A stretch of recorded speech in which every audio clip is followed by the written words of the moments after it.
मैं मुंबई का रहने वाला हूँ। मेरी कई साल से इच्छा थी कि मैं पूरा भारत अपनी बाइक पर घूम कर आऊं। जैसे जैसे साल बीते मैंने अपनी बाइक में कई बदलाव करवाए जिससे मेरे सफर पर मुझे कोई परेशानी ना हो। मैं असल में एक स्कूल टीचर था, तो मुझे हर साल 2 महीने की छुट्टी मिलती थी।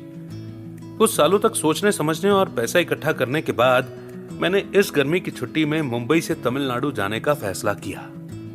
मैं पहली बार इतना लंबा सफर अपनी बाइक पर तय करने वाला था। मुझे इस बात का काफी उत्साह तो था, पर डर भी था, क्योंकि मैं पहली बार अकेले सफर पर निकलने वाला था। गर्मी की छुट्टियां शुरू होते ही मैंने अपना सामान पैक किया और सफर के लिए रवाना हो गया। सफर काफी लंबा था, पर मुझे काफी मजा आ रहा था। हर जगह मैं नए लोगों से मिल रहा था।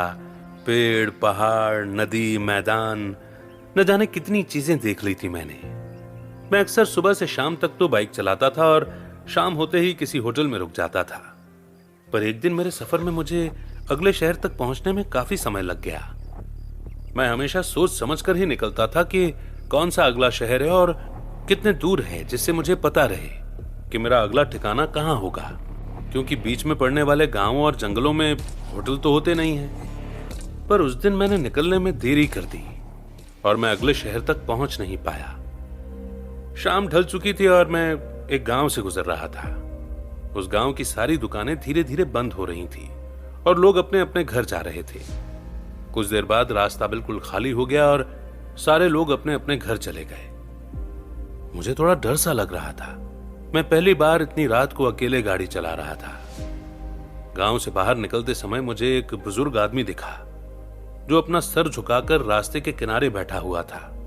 मुझे उसे देखकर थोड़ा अजीब लगा, पर मुझे थोड़ी चिंता भी हुई कि इतना बूढ़ा आदमी अपने घर क्यों नहीं गया और यहाँ अकेले क्यों बैठा है। ये सोचकर मैं उसके पास गया और दूर से बुलाकर पूछने लगा कि वो ठीक है कि नहीं, पर मुझे कोई जवाब नहीं मिला। मैंने थोड़ा और जोर से पूछा, पर मुझे फिर भी कोई जवाब नहीं मिला। मैं थोड़ा और पास गया और उसके कंधे पर हाथ रख के उसे हिलाने लगा कि शायद इसे सुनाई कम देता हो या ये सो गया हो, पर इस बार भी उसने मुझे कोई जवाब नहीं दिया। मैं कुछ देर खड़ा रहा। मुझे और चिंता हो रही थी, पर आसपास कोई भी नहीं था जिससे मैं मदद मांगता। 1-2 बार और कोशिश करने के बाद भी उसने अपना सर तक नहीं उठाया। मैंने हार मान ली और बाइक पर बैठकर उसे वहीं छोड़कर चल दिया। आगे का रास्ता काफी घुमावदार था। मुझे लगा कि मैं कहीं खो जाऊंगा। मैं बार बार रुककर फोन पर रास्ता देख रहा था, पर कुछ देर बाद मैं उस रास्ते से गुजरकर मैं फिर वहीं पहुंच गया जहां वो आदमी बैठा था। मैं एकदम दंग रह गया।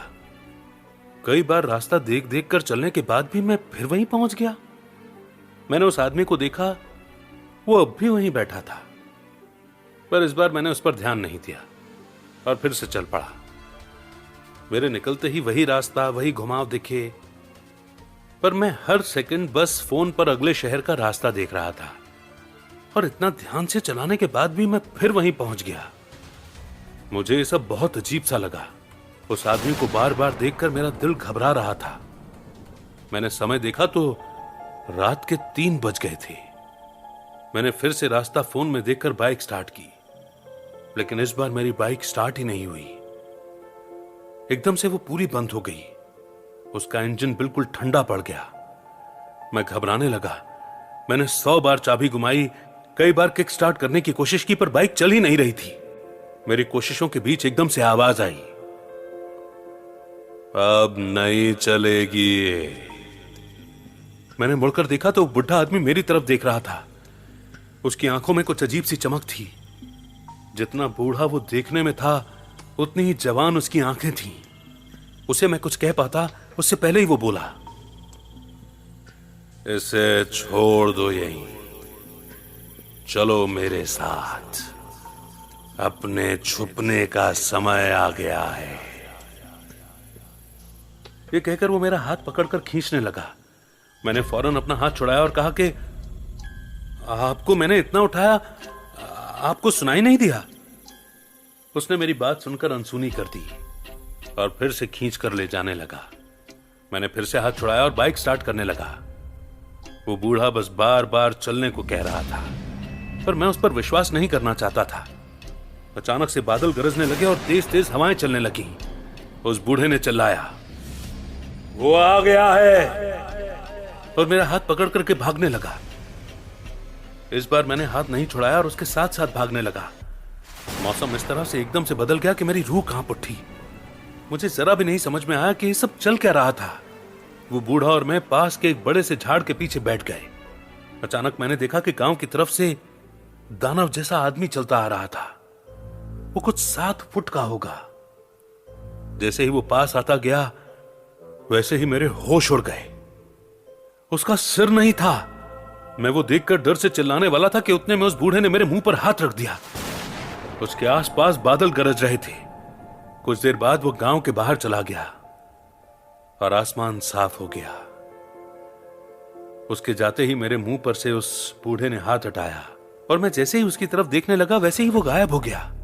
मैंने आसपास हर जगह देखा पर वो कहीं नहीं दिखाई दिया। मुझे कुछ समझ में नहीं आ रहा था। मुझे बाहर निकलकर अपनी बाइक तक जाने में इतना डर लग रहा था कि मेरे आंसू निकल रहे थे। कुछ देर बाद करीब 5 बजे मुझे थोड़ी थोड़ी रोशनी दिखी और बाहर एक आदमी झाड़ू लगा रहा था।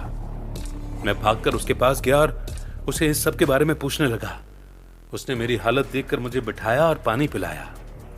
फिर बोला, अरे भाई, ये गांव में पहले बहुत टोना टोटका और काला जादू होता था, पर अक्सर काले जादू के कारण वो सब करने वाले लोग बेमौत मारे जाते थे, सिवाय एक आदमी के। वो कद में ऊंचा और देखने में इतना भयंकर था कि मुर्दा खड़ा हो जाए। उसके रोम रोम में काला जादू रचा बसा था। न जाने कितनी बार उसने इस सब से अपना रास्ता साफ किया होगा। गांव का एक एक व्यक्ति डरता था उससे, सिवाय एक बूढ़े के। वो बूढ़ा जिसके बारे में आपने मुझे बताया, वो एक था जो काले जादू के सारे तोड़ जानता था। एक दिन उस आदमी ने अमर हो जाने के लिए काला जादू किया, पर बदले में उसे 7 आदमियों की बलि चढ़ानी थी। वो शहर में घूम घूम कर बस लोगों को अगवा कर रहा था। उतने में उस बूढ़े को इस सब के बारे में पता चला। उस बूढ़े ने न जाने कैसे उसको चकमा दिया और उसकी मुंडी काटकर उसी की बलि चढ़ा दी। उसके बाद से ये सब काला जादू टोना टोटका बंद हो गया है, और इस बात को तो करीब 40 साल हो गए हैं। वो बूढ़ा भी मर चुका है, पर हर रात 3 बजे वो सरकटा अपना सर ढूंढने यहां आता है, और उसी समय वो बूढ़ा भी जिसे जरूरत हो उसकी मदद करने वहीं पहुंच जाता है।